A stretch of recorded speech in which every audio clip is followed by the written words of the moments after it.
Ας δούμε τι έγινε στο τελευταίο βίντεο. Οι αγρότες κατέθεσαν 1000 χρυσά νομίσματα στην τράπεζά μου. Δάνεισα τα 900 από αυτά και κράτησα το 10% σε περίπτωση που έρθουν οι αγρότες και ζητήσουν τα χρυσά νομίσματα πίσω.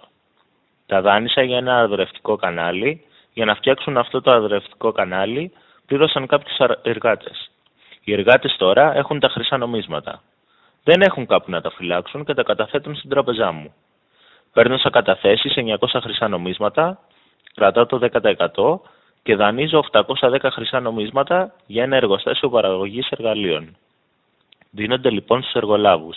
Οι εργολάβοι καταθέτουν τα χρυσά νομίσματά τους στην τράπεζά μου.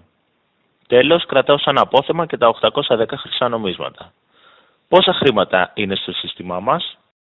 Όλα εξαρτώνται στο πώς προσδιορίζεις τα χρήματα.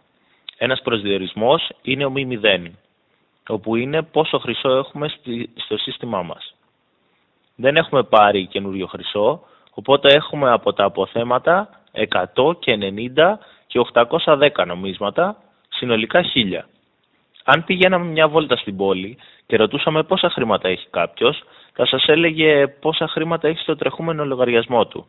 Έτσι έχουμε 1000 χρυσά νομίσματα από τους αγρότες, 900 από τους εργάτες και 810 από τους εργολάβους.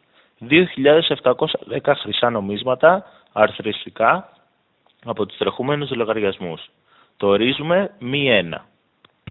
Τα ερωτήματα είναι τα εξής. Πώς από τα 1000 χρυσά νομίσματα φτάσαμε στα 2.710 και τα 2.710 χρυσά νομίσματα αντιπροσωπεύουν αληθινό πλούτο?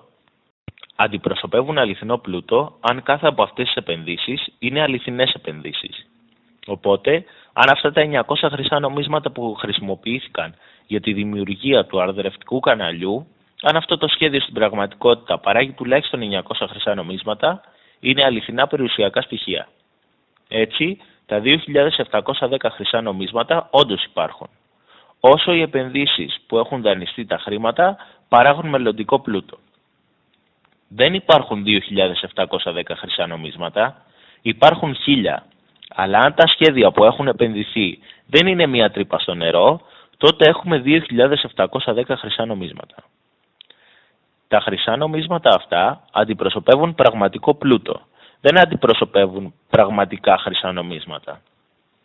Έχουμε λοιπόν 1000 μήλα και επειδή είναι πραγματικά καλές επενδύσεις δημιουργήθηκαν 3.000 μήλα.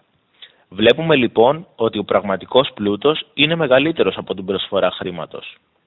Πριν είχαμε 1000 χρυσά νομίσματα και έχουμε 1000 μήλα το χρόνο. Μετά έχουμε 2.710 χρυσά νομίσματα, ορισμός μη 1. Τώρα παράγουμε 3.000 μήλα το χρόνο. Πριν είχαμε 1 μήλο για 1 ευρώ, ενώ τώρα 1 μήλο για λιγότερο από 1 ευρώ.